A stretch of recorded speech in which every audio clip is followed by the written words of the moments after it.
Welcome to another episode of Rose Resource Room. I'm here with the host of Chatting with CHAP, Ginger, and two amazing ladies. Ginger is no stranger to Chatting with CHAP, but if you are new to us, then we would love to give Ginger a moment to introduce herself, and then we'll hear from Bridget and Denise. So, Ginger, introduce yourself to those who, for some reason, have no idea who you are. I don't even know how that's possible because you're listening to my podcast, but whatever. Actually, this is going to be Ro's podcast. So I am a guest on her show today. So thank you for having me, Ro. It's so kind of you. My But pleasure. so I'm Ginger Wade. I am the wife to Steve, and we have 6 wonderful kids. And well, I am here because I've been homeschooling for 17 some years. And about 5 years ago, my friend Denise and I, not this Denise, a different Denise, decided we needed to start encouraging people with a podcast on behalf of CHAP on Facebook. And so we jumped in with both feet and no real plan except to help people understand the law and feel better about it. And, about 250 episodes later, here we are. And second podcast started with Rose Resource Room. So really excited to be continuing to encourage and help the homeschooling community, all the while learning myself. Because many times when I speak with you guys on topics, it's because I'm learning it right with you and just felt like I needed to share what I was learning with you because it's got to be helpful to more people than just me. But anyway, that's me. Awesome, Bridget, and we'll hear from you. Hi, so I'm Bridget Anderson. I'm a certified Christian life coach, and I am an vet. I'm not an ex-homeschooler because I guess we're never ex-homeschoolers, but I homeschooled my 2 daughters very reluctantly, and then I left the homeschool season very reluctantly, and I knew that I wanted to reach back because when I was homeschooling, I didn't have a lot of women who'd already been there and done that. And I tried to find people to sort of be my mentors and encourage me. And I couldn't find any. So I made a promise to myself that when I'm all done this, I'm going to be that person that can say, it's not going to be okay. It's going to be good. And stand at the end of that road and cheer people on because it's a difficult decision to make. It's a difficult decision to endure and stay in. And sometimes you ask yourself, what am I doing? Why am I doing it this way? Making it so much harder. So it's my heart to encourage moms and families in general that you're doing a great thing for your family. You're doing a great thing for your kids. And you can do it. Keep going. Yeah. Thank you. I'll jump in next and say, when I stand next to these 2 ladies, I'm the newbie. I am the one who has the most to learn. But I'm one of the mamas who made the decision to switch over to home education in 2020. I'm one of those moms. And I have not regretted it. There have been some high highs and some low lows, but along the way, I've learned a ton. And I will say I'll credit the Chatting with CHAP podcast. I've watched episode after episode. That's kind of how it all started for me. That truly, I wish I could find the exact episode that gave me the confidence to say, I can do this.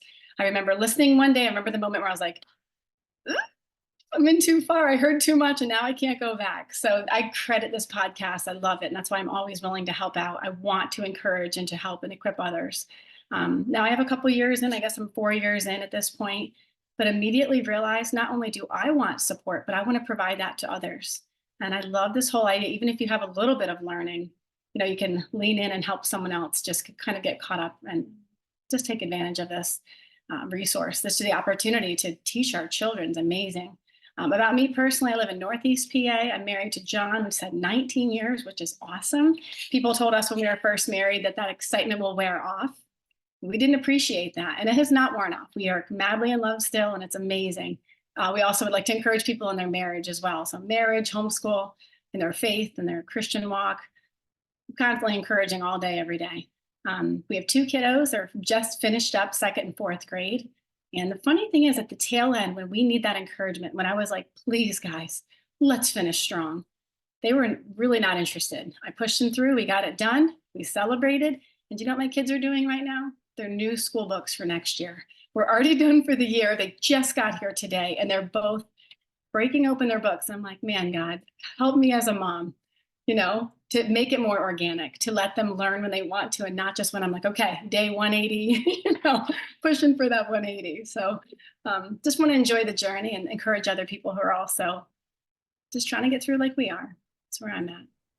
Thank you so much for sharing that. I'm fairly new myself too. I think I started 2021 or probably 2022, but it's so funny that 2020 feels so far away. Like, how is that already 4 years? The pandemic feels like just in the back of my mind. But I would love to know how you ladies met, because Ginger and I obviously met through CHAP. I met Bridget just a few weeks ago at the Midwinter Conference. And Denise, this is our first time meeting, but how do you ladies know each other?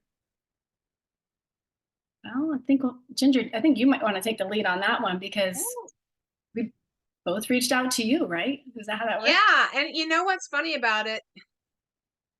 Well, like you said, I've been doing the podcast for a while. So Denise happened upon that, which what you said, Denise, is so kind and such an encouragement to me, because it's valuable, or like in Row and my spot where we're at, to get the feedback and that it's truly helping someone. That is so valuable. So out there, if you're listening, don't be afraid to give feedback to people, because it really encourages them to keep going on. But actually, I was thinking about this earlier today, and I would love for each of you to share how you reached out to me, because my memory isn't always clear on how it is, but I can tell you this is so fascinating that they reached out to me at almost the exact same time, and we didn't know each other before they reached out to me. So I would like it, actually, if you guys would share what prompted you to reach out to me and how we even got, and then I was just like, well, let's just get all three of us talking. So why don't you guys go ahead and start first and share that initial reach out? Because yeah, like I said, I'm not sure that I have it all right in my memory. I'll jump right back in. So I was watching the podcast and just taking it all in, started getting connected with others, some who are experienced homeschool providers or homeschool educators, and some who are newbies. But I started hearing so many people say, I can't do it. I'm not smart enough. My husband doesn't think I can do it. Sorry, husbands, but that's what I heard. And I also kept hearing, school's so great. I want them to get the same experience. They love school. I'd hate to pull that. And I just kept hearing all of these reasons for not doing it. Meanwhile, I'm living my best life. My husband and I both work from home. Our kids, we go on trips all the time. Every day is a field trip. We involve family, friends. I mean, we just started loving it. And I started looking around and I felt like, man, these people really need like some support. They need to know, like, how do you just tell people, no, you actually can. You are smart enough. Do you have a high school diploma? Okay. Do you like have the internet? Can you go on this website? Like, and I just started feeling so like it was a loss. So many people wanted to, but didn't know how. So I just kept feeling this heaviness, and I already work full-time professionally. I have a lot going on, but I was like, I need to do more, find a way to help people like me, because I don't know, like the podcast worked for me and a neighbor saying, let's do this, but what about other people? So that's kind of, it was heavy on my heart. And I almost become familiar with you, Ginger, just from watching. And so I felt like I could reach out, and it was perfect. As soon as I reached out, you're like, hold on a second, hold that thought. I have somebody else over here. So I'll hand off to my other friend, Bridget, and see what your memories are about that time. So I was, it was, I think during COVID, and I was just trying to figure out how I can be involved in homeschool groups still. Cause like I said, I didn't want to go in and I didn't want to leave. And, I knew about CHAP because I knew about the convention. I always went to the convention. And I told Ginger this. I was a little intimidated to reach out to CHAP. Like it's just, I don't know, it just seemed like the mothership, like this great big mama organization. And I was a little intimidated. But Ginger's like, I'm here, I'm out here. Yes, let's talk. Because like Denise said, people need that encouragement, and they can think of reasons all day long why they shouldn't homeschool and why they can't homeschool, but we got to give them reasons why they can.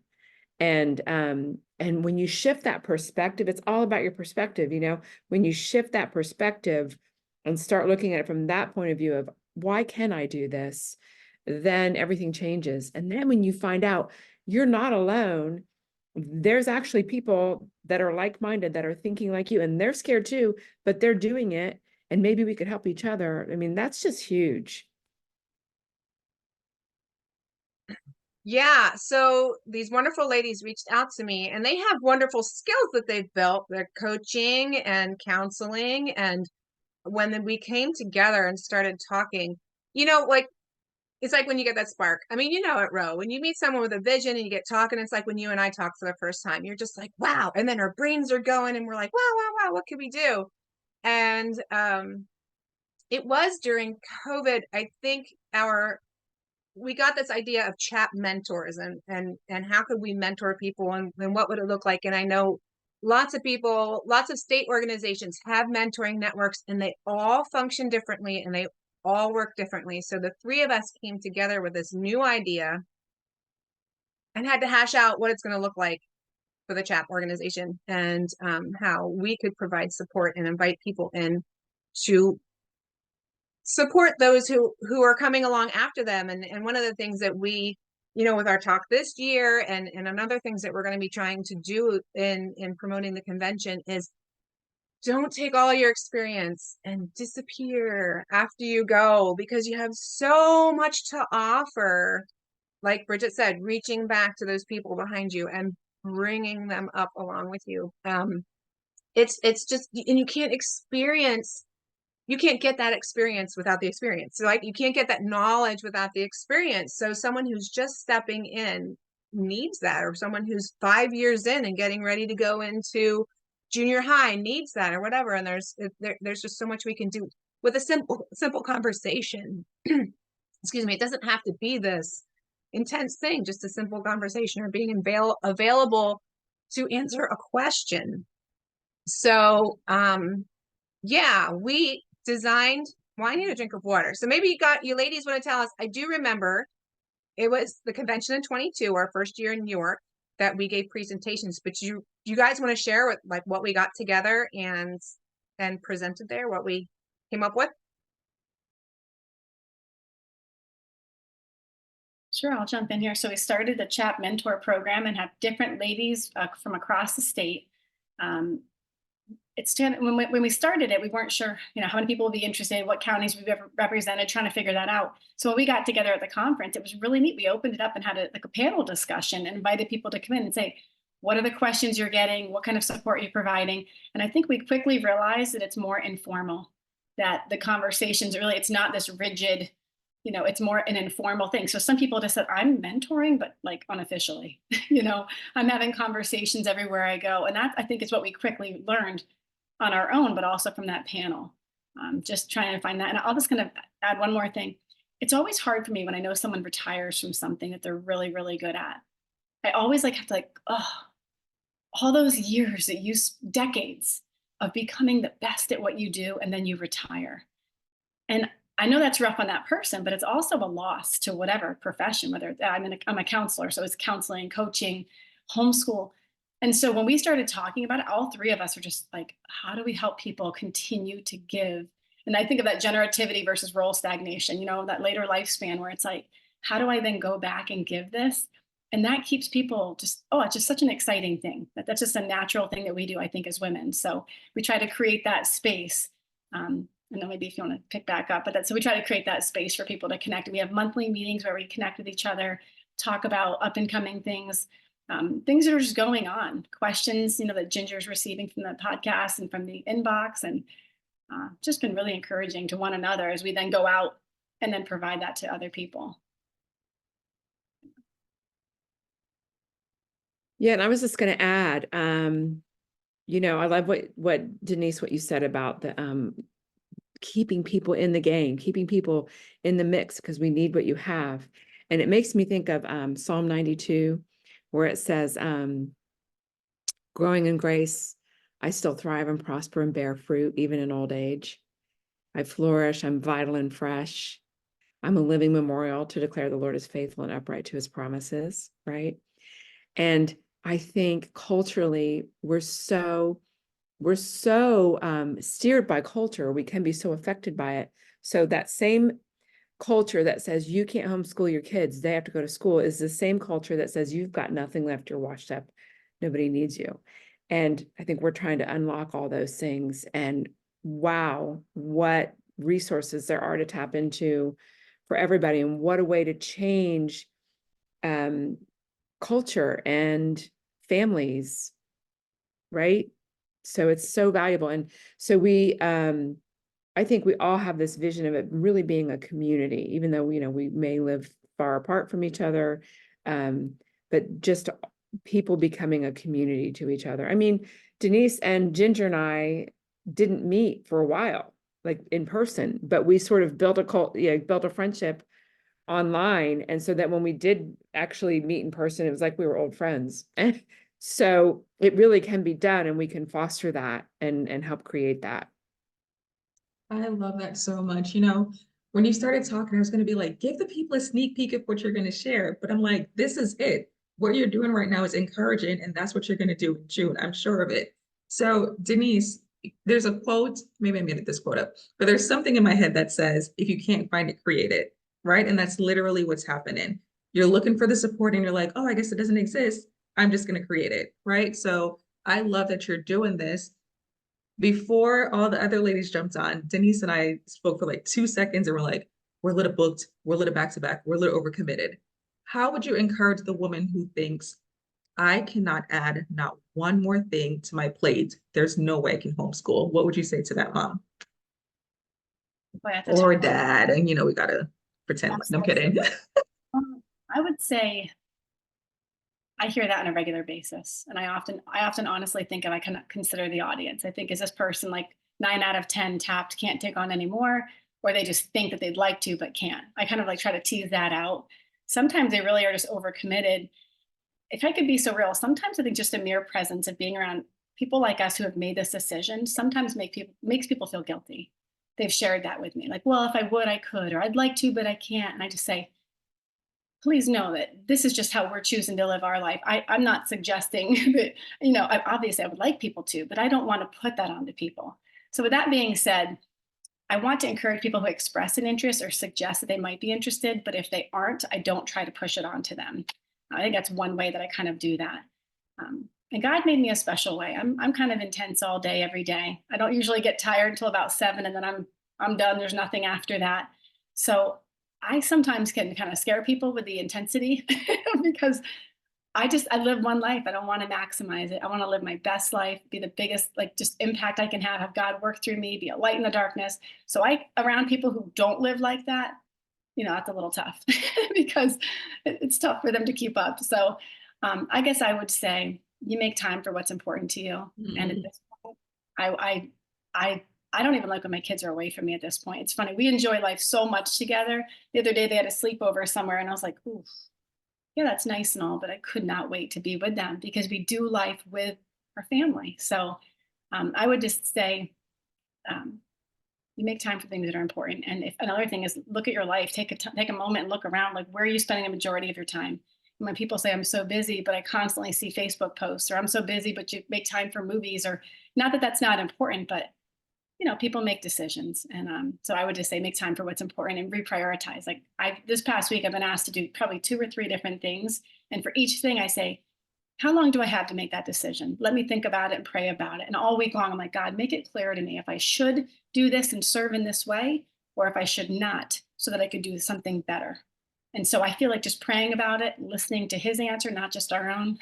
That's probably my recommendation. And I haven't figured it out yet, though. So I'll let you know in a couple years. No worries, but it's really funny that you mentioned like the intensity, because Ginger and I did a podcast and a show on burning the Superwoman cape, and it literally came out of a conversation where we're like, oh my gosh, we have so much going on, and then, you know, we're going back and forth, you know what, we're burning the cape, we're done, we're going to slow down, we're going to lean into God and make sure that we're only doing the things that he wants us to do. So if anyone wants to add on to the question I asked Denise about, like, how do you encourage that mom, feel free to do so. If not, Bridget, I want to turn over to you and ask you to encourage that reluctant mama. So Ginger or Bridget, if you have a thought on the first question, feel free. If not, then we'll just move right on to Bridget with encouraging that mama who says, I don't want to do this. God, I'm just gonna put my fingers in my ears because I know this is not you.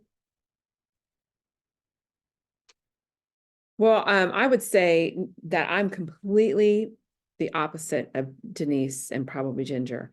I get overwhelmed. I can't do too much. Like I can kind of shut down. So that was one of the things that I felt was a reason for me to not homeschool, was because like I get too stressed out and I can't juggle too many balls at one time. So I was blessed enough to be able to sort of really like get tunnel vision once we made that decision to homeschool. Um, it took 3 years. It took 3 years for the Lord to get a hold of me. And he was so gentle but persistent, right? Never like I never, because God doesn't force us, right? He doesn't force even good things on us. So he just was so persistent and gentle with me over 3 years. And then when I finally went, you know what? Okay.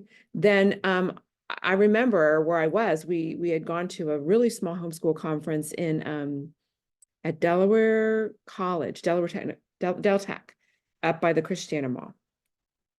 And my husband went with me. He was so supportive about it. And I remember like feeling overwhelmed, and we left and we went to lunch.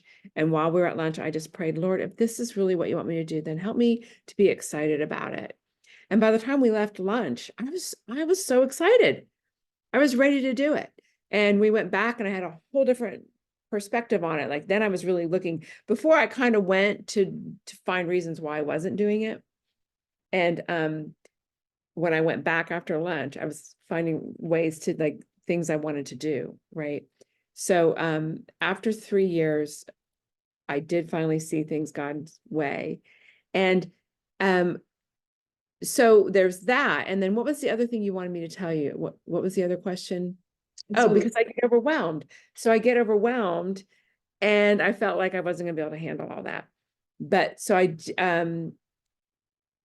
had training wheels on at first. And our first year, I didn't commit too much. I just was trying to get my curriculum in order and trying to figure out what worked for me and what didn't. And so I didn't really branch out. And then the following year, I had a little more confidence. And so we started doing some things that we knew were out there, like different kinds of lessons and roller skating that you could do with the homeschoolers group and things like that. I figured out how to make myself more adaptable. And so it was one step at a time. And I think we have to give ourselves the grace to do that. Like if you feel like there's no way I could do that. And honestly, I look back on it now, ladies, and I just had 2 daughters. I don't know how Ginger does 6 kids, but it's because the grace of God, right? Because I look back on it now and I don't know how I did it. I don't know how I juggled. They were 4 years apart. It just worked. And when I needed it to work, when I needed to fully rely on God, he was there and he made it all work so smoothly. So we can't really see how it's going to work, but we know who holds it all together for us, right? And so if we surrender to our need to control and rely on him, lean into him, he just makes it work, really, truly.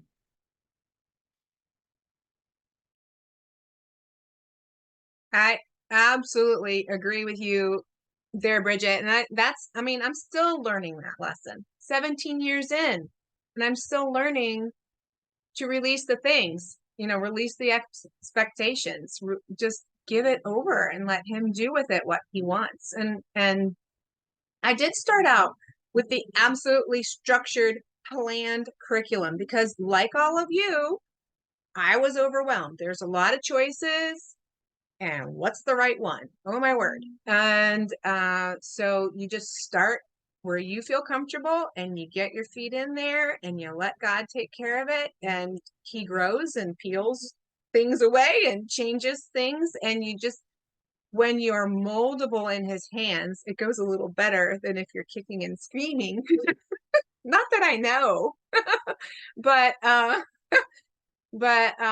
it is joy. And yeah, and honestly, the homeschooling journey out there, moms, it's as much for you as it's for your children. Your children are going to grow and learn character, and yes, they're going to learn the academic things.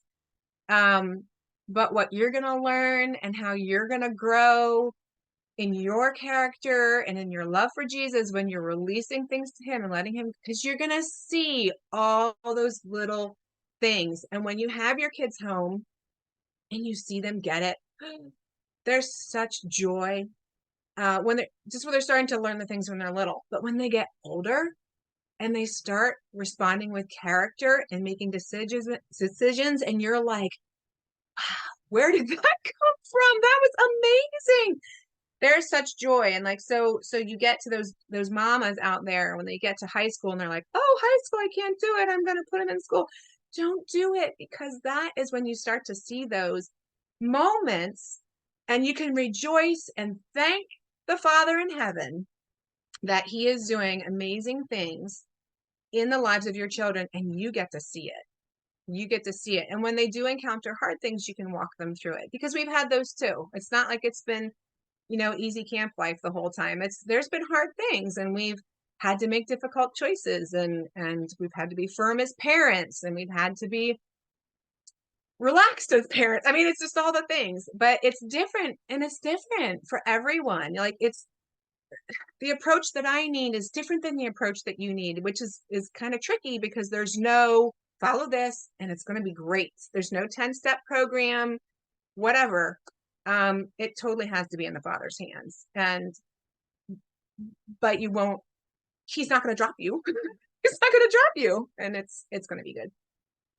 Thank you so much. Go ahead, I might Denise, if you want to jump in. Yeah. When I first started, I was like, okay, could someone just tell me what to do here, please? I'd really appreciate this whole, like, just to give me a list. Right. So I would really appreciate whatever, if someone wants to come up with that.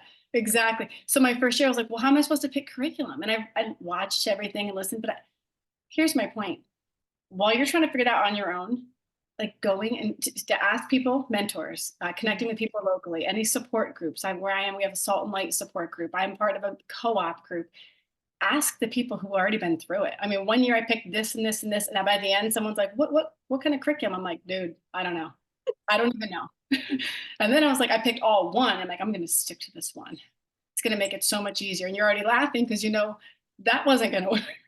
So, what helped me the most was going to the conference in York. I really appreciated that. And it was like hearing presenters say, hey, do you have to finish the book? Do you have to do this? Do you have to do it for 8 hours? And having people from the audience ask questions, and watching half the audience would like nod their head. Like, you could just feel the relief and the laughter and the nervousness. I'm a counselor, so I'm feeling the room, and I'm like, this is the coolest, most amazing place. And by the end, everyone walked out lighter. Everybody walked out like, whew, all right, I can ease up a little bit. Yeah, like, I don't have to be perfect. I don't have to finish everything perfectly. I don't have to stick with one. I can start over. And the feeling in that room, I got back, I remember I got back to the car and I was like, wow, what a gift it was to be there around everyone who learned some tough lessons, and then to encourage one another and just that education. So I thought that was cool. But I might also want to comment about relationships a little bit. The relationships we've created here have helped me a ton. These are like, becoming friendships, mentoring.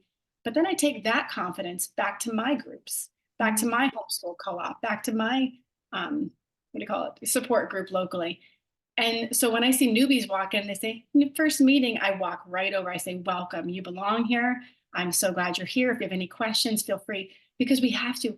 But honestly, it goes back to the skills God has given us. Maybe some people are more introverted or extroverted, or I would just encourage everyone listening, be that person who walks up and welcomes a new person. Give them your phone number, connect on Facebook. My goodness. If not, how do we expect people to last if, we have to sometimes create those relationships. So just wanted to point that out, how helpful that's been to me in the past, and how now I'm good. I want to move on and help other people. I say I'm good. I still have a lot to learn. It's a process, right? And those are such good tips. And I see how practical you're getting, because first we started off with mindset and just encouraging people that you can do it, right? And then just sharing ways that they can do it. But one of the things that you all pointed out was the fruit, right? Like Denise, you talked about the love of learning, that your kids are like, oh, I'm ready for next year and already jumping in. Ginger, you talked about character, how it even wowed you to see your children making certain decisions. And Bridget, you were at the end with your daughter getting accepted to all these amazing things and passing these all amazing things. You can share if you want to. So what I want to ask you is, what are some practical tips to trust the process and to simplify the process? Okay, I'll pick up with that because what I wanted to say is, so talking about trusting the process, Ro, I know you have a little teeny tiny baby right now. Can you imagine being in the hospital and them handing you the baby and saying, okay, you're going to need to teach him the English language and all the verb tenses, and you're also going to need to coordinate his physical therapy so that he can walk and start doing this or that by the time he's 9 months. Like, you would be overwhelmed. You're like, I can't do it. I can't do it. But guess what? You didn't, it happened. It's part of the process. It's how we're programmed as people, right? So our kids start talking, they start walking because they're with us, and it's how we're programmed to learn, right? So so many people would say to me, I could never be my kid's teacher. I could never teach my kids. I'm like, you are your child's teacher from the moment they're born. They're learning from you, right? So you don't have to fret over it. You don't have to try to figure out the plan. I mean, if you go back even farther, think about when you found out you were going to have that baby. You don't have to figure out how the baby's going to get put together and how the baby's going to make his entrance into the world. That would be daunting, right? You just trust the process. And this really is the same thing. And I saw that happen over and over. At that midwinter conference, we heard, oh gosh, I can't think of her name, but she was talking about letting kids be bored and let them play outside. And Jenny. And she's like, my 7-year-old taught herself how to read. Well, it's the same thing happened for me. Like, I wasn't sitting down with my youngest, who never went to school. My oldest, I took her out when she was in 4th grade, but my youngest never went to school, and she just started reading. Like, I wasn't like trying to teach her to read. She was just involved with us and what we were doing. I did, reading stories and letting her, like, get involved with stuff. She just started to read. I didn't do it. It's the same as I didn't sit down and try to teach her English, right? So there really is so much freedom when you realize it's got momentum of its own. Like, that's how the Lord has programmed us. And it's how it always used to be, generations and generations back, is families were the schoolroom, right? And then just to play off what Ginger said, it's not just for the kids, it's for the whole family. You will grow, you will be moved and shaped.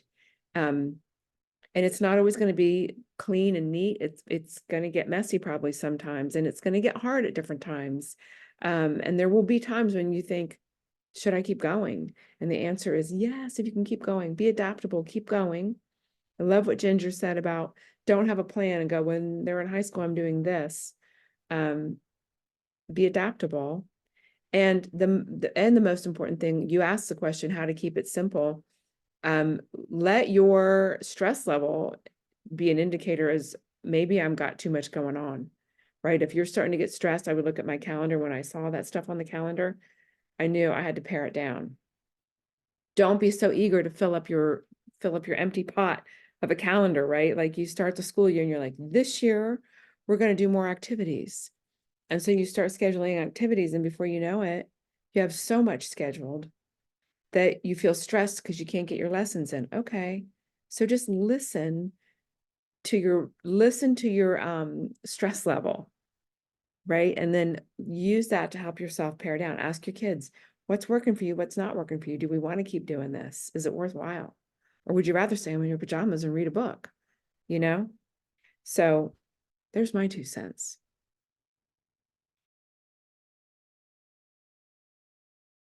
Well, with the keeping things simple, it's more's not better.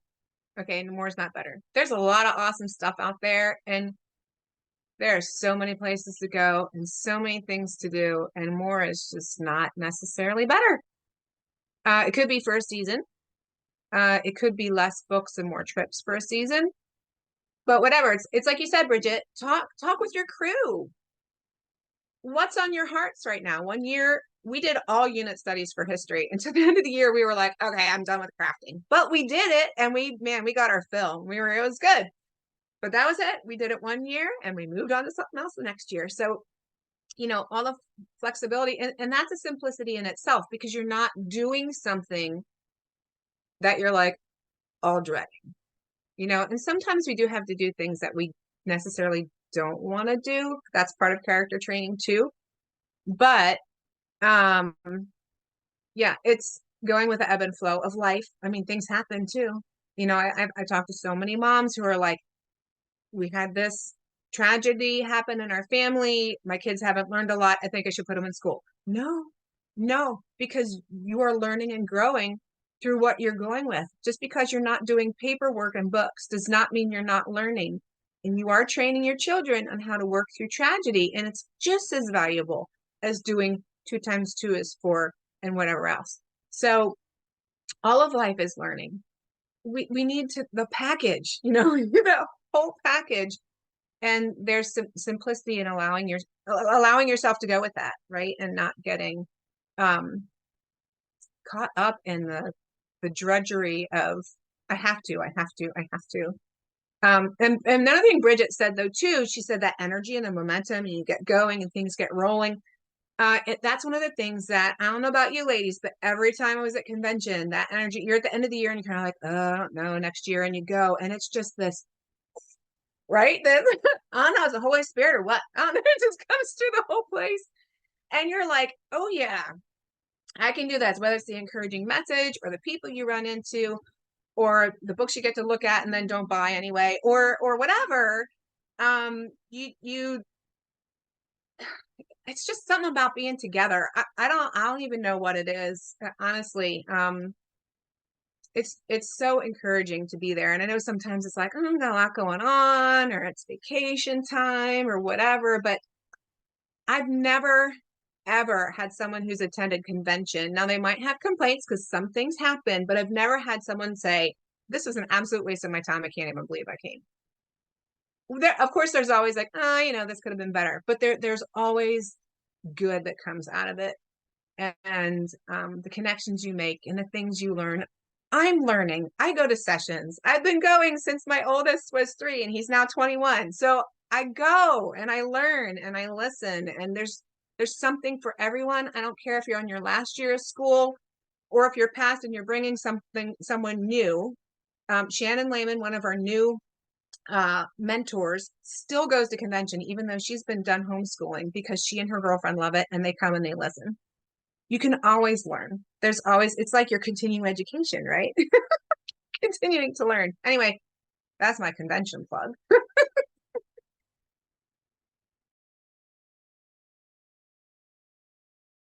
Denise, what are your additional thoughts on simplifying?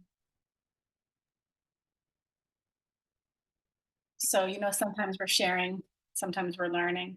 I'm over here taking it in, you know, as my friends are talking, I'm listening and thinking just the importance of too much. You know, you said too much is too much. I'm usually the let's keep doing more and more and more, because that's how I am. But yeah, there are times when it gets to be too much. So I guess I'm in the learning mode over here right now, thinking, how do you determine where that sweet spot is? And I'll go back to what Bridget shared. It's asking the children.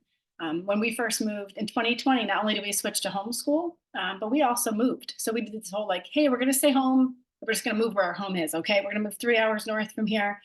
And in the middle of that, was COVID time. And my son said, we don't have any friends, Mommy. And I thought, oh, we are very active all of the time. But those few months where other people were hiding out, like a lot had gone down. And I thought, wow, I need to be more intentional. I had to listen to him. I'm happy to homeschool, but if it's winter time in a new town during COVID, wow, what if he didn't say that? Thank God he said that. So I said, all right, buddy, what are your ideas? And next thing you know, I filled up that schedule, because at that time, that's what we needed. And then by Christmas, which is funny, he goes, Mom, it's so exhausting to do life like this. And I love it. He goes, I'm exhausted. It wasn't even Christmas. And I said, like, exhausted in a good way or a bad way? He's like, nope, it's good, but I need to get to sleep. I need to sleep in tomorrow. And I just remember, I wrote that in this little kid book. I said, buddy, I want you to live a life where you give your best all day, be a light in the darkness, be you, build your character, love learning. And you've got to tell me when I push you, like when we do too many fun things, you got to tell me. Or when we are, and I told him, I said, you were just a little guy when you said, Mommy, I feel like I don't have any friends. That wasn't my fault, but that was the nature of that time. So I guess another thing, I'd say, ask for what you need. We need to ask for what we need from our family, our friends, our husbands, our children. There are times I look at my children and I'm like, you know, like you're making this harder than it is. I'm gonna take a little break. I'm not very happy right now. We're gonna stay the course, but mama's got to take a break. Okay. So that's usually what I do. After a couple of years of learning, it used to be an ugly cry. And now it's like, hey, mama's got to go for a little walk. Just give me a couple minutes. I'll be right back. And I come back and, you know, start over. That's part of us growing in our own walk and handling that better. I guess something I just kind of would say is also just like the whole point of purpose of relationship. When we homeschool, some people are very intentional about like the filling up every day. Just, I don't know. I guess we kind of view it as like we have independent work time with books. We have field trips. We connect with different groups. And I would just encourage anyone out there who feels like, oh, I don't know if I want to do a co-op. I would say, go check that out. See if there's something that you're missing that you might enjoy, and ask your children. And I'm also a former school counselor. I'm a professor. So I'm very aware of like developmental K through 12, higher ed. Like, I'm very aware of like the needs people have, and that not everybody says what they need. So I would also say, like, I'm more extroverted. So it's important to me to be around a lot of people. With my children, when I realized one of them was more introverted, I thought, wow, you don't need a lot of people. You need fewer, closer relationships. So I'd say for us to be at home, you let me know, who do you care about the most, so I can invite that person or a couple over, so that you are having that, you know, social need met. So I don't want anyone to think, I know we laugh about socialization. It wasn't like I was depriving. It was that time. It was winter, Newtown, that time in the world. So I just would also kind of just say, pay attention to your family needs and the unique differences within your children. Their needs will be different. So good. So it's funny you say you're in learning mode, because I'm sitting here, I'm supposed to be facilitating this conversation, but I'm like, oh, that's a really good idea. Let me write that down really quickly. I have so many notes. But you know, going back to you, Bridget, there's one thing that you talked about in terms of trust in the process, when you talked about, you know, like God forming the baby and so many things that we don't have control over that actually happen. So my boys are 7, 9, and 1 year old. And I remember like after the initial excitement of being pregnant, thinking, I should teach another kid how to read. And it's so funny because like, how does your mind go from you're making a baby to teaching them to read? But the reason I mentioned this is a couple things. As we were talking, the word control started coming in my head a lot, right? It's like, as I don't know if it's women or alpha females or just the nurturers, there's a certain level of control that we kind of take on, that we have to control the situation. We have to, you know, set this expectation. So I'm looking at the time, I'm like, how is it almost time for us to wrap? In these last few minutes, I would love for you to share the value of our own personal development, right? Like, we know that it's not just character development for children. We know that it's not just us redeeming our own education, but like talk about how this home education helps with our own character development, and then share whatever final thoughts you have. Ooh, can I jump in? I have such a good answer for that.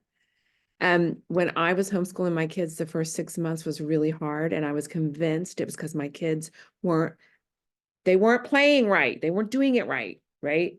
And I can remember like having this inner conversation with God, like sort of this quiet prayer. And I was kind of ranting and raving about how bad my kids were doing at homeschool. And he was like, it's not about them, it's about you. And so it was my most intense classroom homeschool. And I think we have to surrender to that. Like, look, we always should be learning and growing, and the Lord always wants to refine us and build us and grow us. And so we're never done with that. You know, it's not like you reach adulthood and you go, I'm my optimal self, right? It's he's always doing a work in us. And I just think that when we get that, it's not because we're bad people, it's because there's always room to grow. And it's so clear.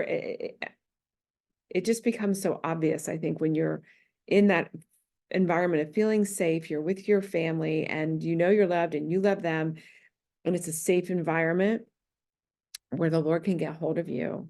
And I just talked about this at the Midwinter Conference. Like, there is such a thing as soul care. Like, we have to take care of ourselves, right? As parents. And sometimes we have things that we need to let the Lord deal with.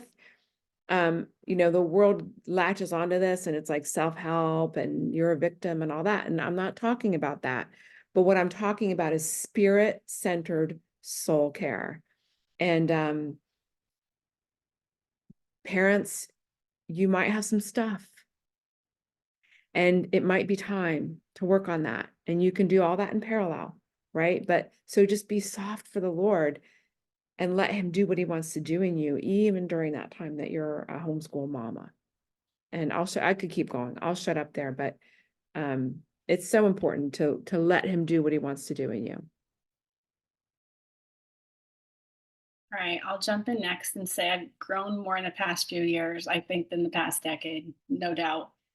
I've seen the sides of me, like, growing in patience, grace, creativity, control. God's in control. I'm not. But I go back to what you said earlier, Ro, like, we're directing our students' learning, our children. So I feel like we have that responsibility. We want to do our best. Within our little group here, we always let Bridget will say, like, you didn't want to mess your kids up. Some people are so afraid they're going to mess up. So it's like this feeling of how much is too much versus, like, you're just trying to find that right thing. So I just say, personally, for me, we often tell our children, we want you to have the good parts of mommy and daddy and not the ugly parts. Okay. So whenever I mess up, I'm quick to say, would you forgive me? I heard that years ago in a sermon and I loved it, to say, if we go around acting perfect, I'm in charge, I tell you what to do and you do it. Yes, there's a parent child. I get that. But if I mess up and I don't confess that and model that, are they going to come and tell us? No. So my children, I think of one example. My son came running one time.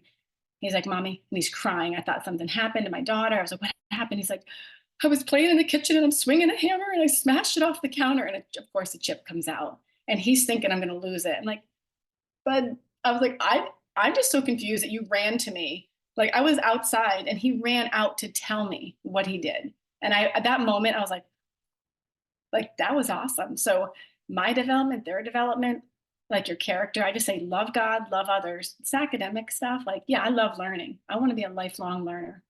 But at the end of the day, I'm not going to brag to my friends, look at my kids' spelling and look at my kids. It's fun to talk about and to say, okay, they're above here, way below here, way above here, a little bit.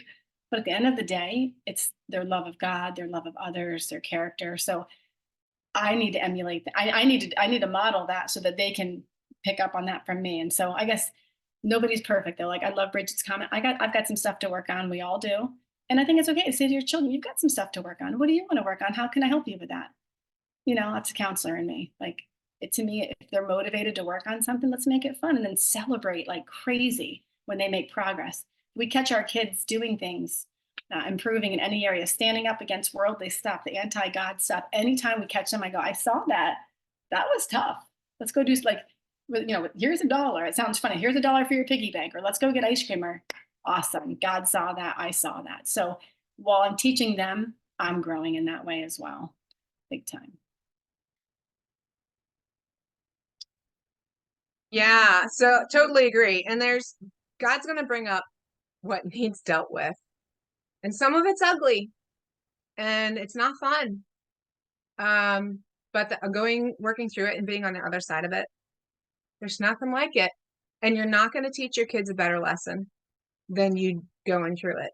And I learned that thing too, Denise, about when you do wrong by your children, you go to them and apologize. And some people would think, well, then I'm going to lose my clout or my authority or whatever.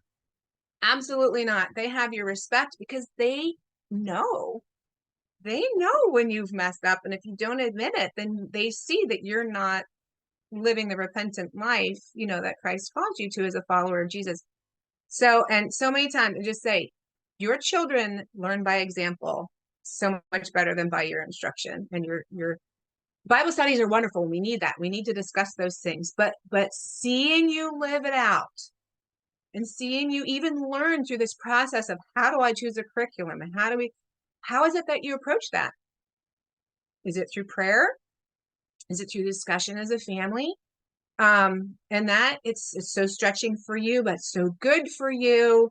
And the walk is challenging, but that hopefully will bring you closer to Jesus, because the closer you're walking to Jesus through this, it's not necessarily going to be smoother. It's going to be challenging, but the closer you walk, he'll carry you through, right? The footsteps poem, whatever, he carries you through the hard times. that is, I mean, that's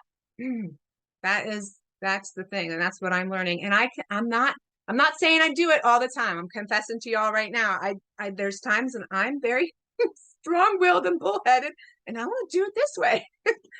But I'm learning, and that's, you know, what we have to model for our children. And let me tell you, ladies, Steve and I have worked really hard at building good foundations and ways to train our children. And my daughters, oh, they're teaching me. They're teaching me. I've been hurt in my past and still working through stuff at my age. And they have a wisdom that I did not have at that age. And they are helping me. And it is incredible. It's incredible. Ladies, thank you for sharing so transparently. There were so many gems, so many nuggets, so many pieces of wisdom, just so that people can relate to you on a deeper level and get more perspective. Let's just quickly go around and share the ages of your children. And then if you have a final thought, please share. Ginger. We'll let Ginger go last so she can gather So herself. my kids are 20, almost 28 and 24. And my final thought is, mamas, you have an assignment, but you don't have control. My children, my daughter just turned 8. My son's about to turn 10. They're close in age. And I would just say, if I had a final thought, I would say focus more on the relationship with them than the studies themselves. You know, our model, love of God, love of others. But at the end of the day, the relationship with my children far exceeds my desire for them to be this brilliant, you know, scholarly, pursuing worldly things without understanding their true purpose and meaning. Okay. There's still stuff coming out of my face, but I'm gonna try to talk. So, my oldest two are sons, 21 and 20. Graduated, obviously. My next 3 are girls, 17, 14, and 11. And my youngest is 9, son. And what was I supposed to do? So last thing to leave you with, a last thought. Do I have any thoughts left?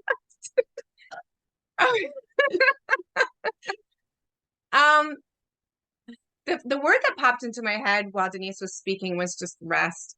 And the only reason is, from rest, you can enjoy the fruit of what's happened. You know, from rest, you see when you're busy with no margin, it's hard to see.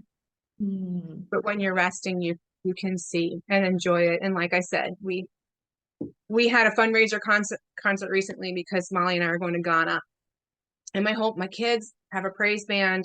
I sang in a band growing with my some ladies. We're all family, and we sang, and it was wonderful. And we were talking about it late at night, and we were just talking about some things, and it was such a blessing. But I didn't go, okay, we got to clean up, and tomorrow's another day, and we got to get to bed, and whatever. I let everybody stay up late. We sat around the table and ate leftover cookies, and it was awesome.